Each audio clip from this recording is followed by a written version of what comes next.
Eu sou cristã, né? Cristã porque eu acredito em Deus e sigo a Jesus Cristo. Mas eu não frequento a igreja.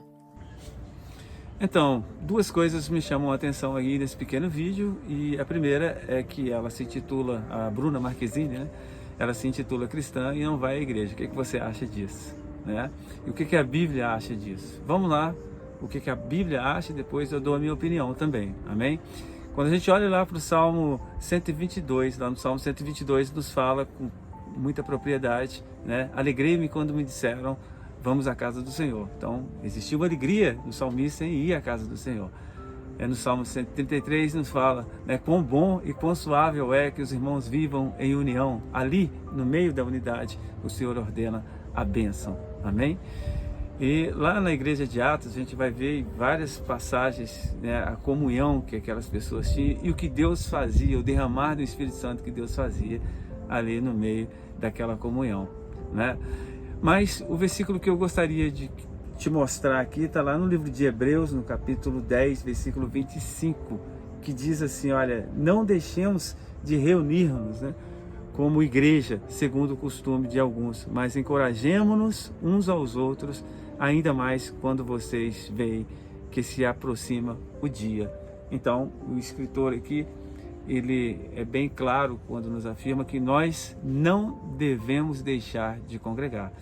Evidentemente que existem alguns fatores logísticos que nos impedem algumas vezes de congregar, como por exemplo deficiência física, como às vezes uma logística mesmo de carro, de automóvel. Às vezes a igreja ali é longe, mas você pode também procurar uma igreja mais perto de você. Esse aí não é o fator que possa ser preponderante para você não ir à igreja. Mas existe, por exemplo, uma questão de saúde.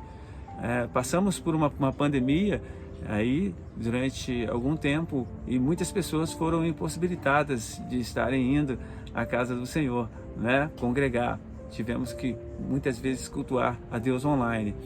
Então eu não estou falando sobre esses casos que não dependem da gente, mas eu estou falando de casos onde as pessoas optam por não ir, por achar que não é importante elas irem. Então é nesses casos que eu estou falando. Então aqui o escritor foi muito claro ao nos afirmar que essa opção não é uma opção que agrada a Deus. É importante que você vá. Se você se intitula um cristão, então você deve ir à igreja. No caso da Bruna, ela alega ali que ela foi constrangida, né? E evidentemente, eu não estou aqui para condenar e nem para justificar ninguém. Eu quero que a Bruna seja salva, né?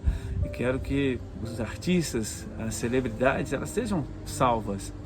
Mas o que eu estou querendo falar aqui é que algumas vezes dentro da igreja nós somos confrontados mesmo. Existem algumas pessoas que não têm ética. Às vezes o culto não flui, às vezes o culto não é um culto, é uma guerra. Às vezes o louvor não é legal, às vezes a palavra não é legal, às vezes nós temos ali dificuldades dentro daquele culto, mas até mesmo nesses momentos de prova, nós precisamos nos edificar através desses problemas. Nós temos que construir, achar nesses problemas um motivo para nós fortalecermos o nosso caráter, a nossa personalidade. Amém? Nem tudo são flores. Às vezes existem alguns espinhos. O próprio Jesus nos orientou que o caminho é estreito, é difícil, que no mundo teríamos aflições. Então, muitas dificuldades nós temos, inclusive dentro da igreja, dentro da casa do Senhor. Mas o que eu quero colocar é que dentro da igreja também, quantas e quantas pessoas entram doentes na alma, nas emoções, no psique, e saem curadas, saem libertas, saem transformadas. Quantas e quantas pessoas são oprimidas, têm muitas e muitas dificuldades, muitas e muitas doenças, de vários tipos de ordem, e elas saem totalmente curadas dentro da igreja. Então, dentro da igreja é um lugar de bênçãos, muitas bênçãos, que muitas vezes fora da igreja nós não conseguiríamos alcançá-las. Então, quero te encorajar, você que não está indo à igreja, querido, faça um propósito. Uma certa ocasião, eu, afastado do caminho do Senhor, eu não tinha força para ir para a igreja. Então, fiz um propósito com Deus, até mesmo fazendo esse propósito, eu ia arrastado para a igreja. Mas foi indo, eu me libertei e depois achei muita graça. E hoje eu não consigo ficar sem a comunhão. Então, o conselho que eu te dou é, se você está afastado, faça um propósito e deixa Deus te levar para a casa dele, e ali você vai junto com os irmãos adorar, louvar, orar, ali você vai receber uma oração, ali vai ser um lugar de bênção na sua vida.